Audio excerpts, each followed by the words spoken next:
عن ابن عمر رضی الله عنهما، عبدالله ابن عمر رضی الله عنهما میگه قال سمعت رسول الله صلی الله علیه و سلم، میگه من از رسول الله صلی الله علیه و سلم شنیدم، حدیث صحیح بخاری است، حدیث صحیح است. ان الله یدنی المؤمن، اینجا الله میگه که الله نزدیک میشه به بنده مؤمن خود. چه قسم نزدیک میشه؟ به مو قسمی که به جلال و عظمت الله شایسته است. کیفیتش نمیفهم، سر کیفیتش بحث نمیکنه، مربوط غیب است. الله نزدیک میشه به بنده مؤمن خود، فیدع علیه کنفه، یعنی بنده خدا سبحان الله کنف، ما و شما الله را با مخلوق تشبیه نمی کنیم، مثل که میگه بنده خدا به مو قسم به جلال و عظمتش شایسته هست، میگه بنده خدا آغوش خود میگیره، بنده موحد و یکتا پرست. و یستره، و ایره می پوشانه، امرایش خلوت میکنه الله سبحان الله. فیقولو، برش میگه الله بر از بنده خود میگه اتعرف ذنب کذا،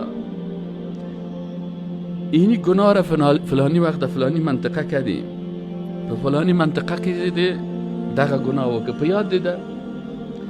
اتعرف ذنب کذا، آیا اینی گناهی که فلان وقت کردی به یادت است؟ باز گناه دیگه شه به یادش میاره، میگه اتعرف ذنب کذا، اینی گناه دیگه را که فلانی جای کردی به یادت است؟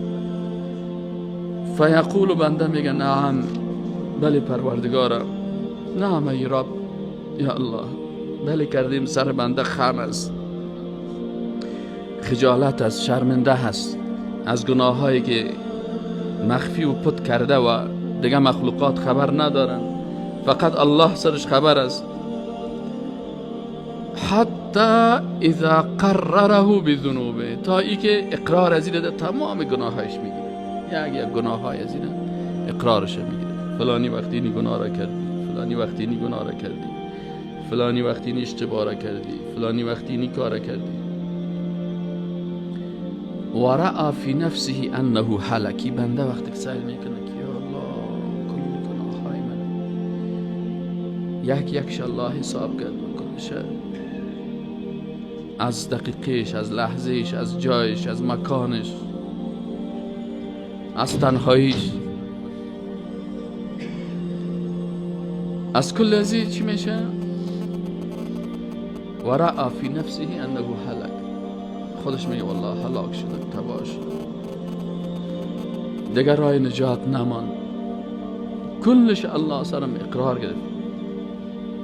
قال، میگه الله سبحانه و تعالی برش میگه سترتها عليك في الدنيا وانا اغفرها لك اليوم. ای بندیم، میفهمی که در دنیا من تو رسوا نکردم، سترت کردم،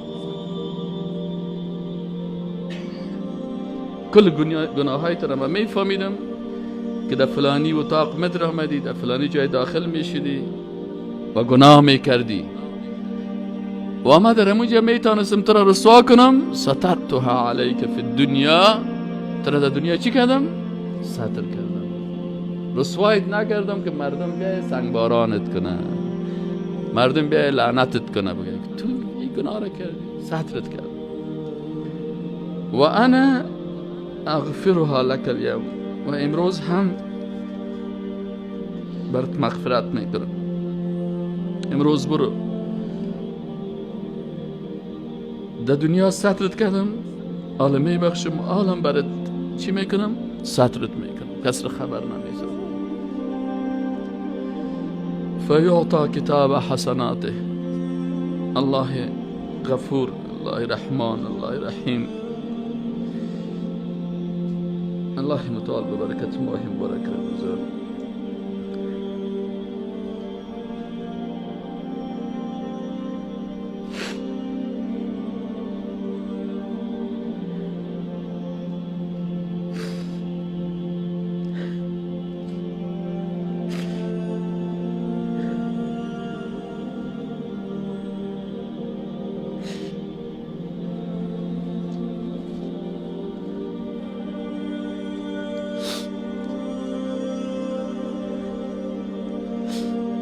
سترتها علیک فی الدنیا، ای بنده من گناه های تو را ستر کردم در دنیا.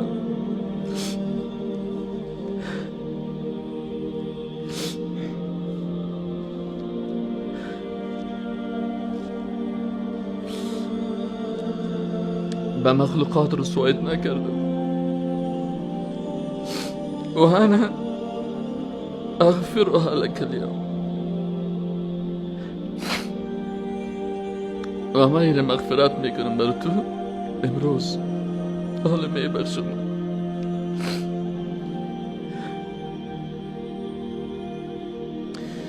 فیعطا کتاب حسناته، بر از این دفتر اعمال حسناتش داده میشه.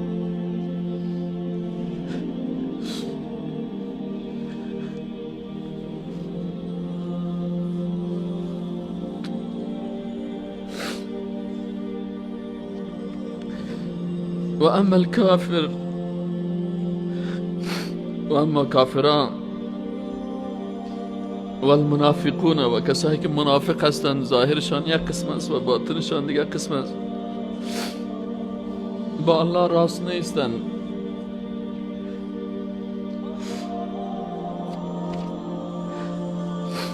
در اوامر الله صداقت ندارند، قلبشان با زبانشان با اعمالشان یک قسم نیست. فیقول الاشهاد، یا رسوا میشن، شاهدان صدا میکنن، هؤلاء الذین کذبوا علی ربهم، اینا کسایی هستند که بالای پروردگار خود تکذیب کردن. الا آگاه باشین، لعنت الله علی الظالمین، لعنت الله هست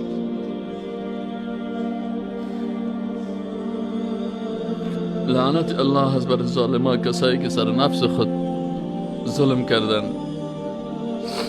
عقیده خود جور نکردن، ایمان خود جور نکردن،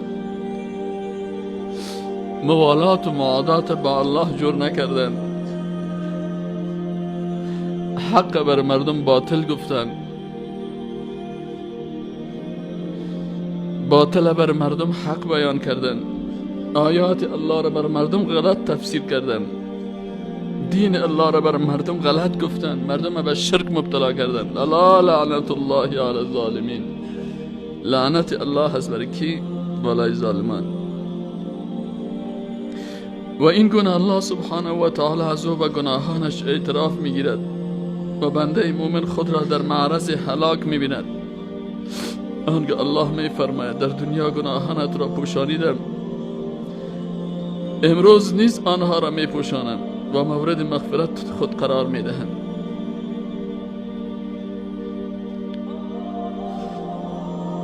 این حدیث شریف یک بشارت بسیار خوب است، یک خوشخبری بسیار بزرگ است که رسول الله صلی الله علیه و سلم برای مؤمنان بیان میکنند.